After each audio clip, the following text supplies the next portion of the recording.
This Nolan Wells case, it's taking a lot of different twists and turns. I wanted to get your thoughts on it. What do you think about it thus far?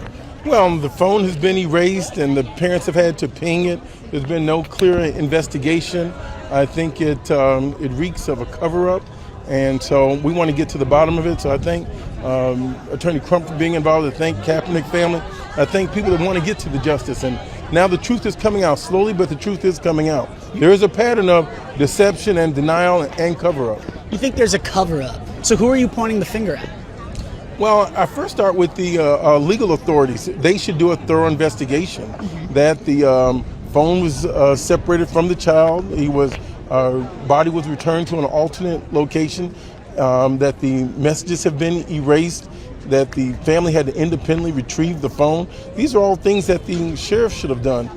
And so I would like to see the law enforcement do its job and give the parents, the family, justice and closure. You know, I spoke with Jasmine Crockett about this a few days ago, and she feels like race is definitely playing a role in this investigation, or just in this case, I should say.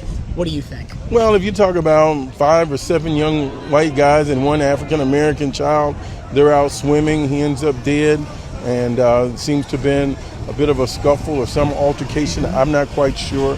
And then everyone leaves their one friend behind who just happens to be black. Well, this is also, as we speak today, the anniversary, the date of Emmett Till's birth.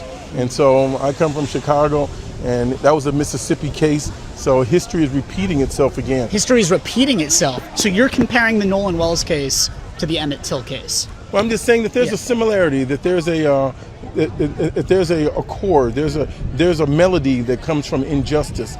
That the people that killed Emmett Till, they knew who did it, and they never were prosecuted. The young people that were around Mr. Wells, they know something, and they've never been thoroughly interrogated.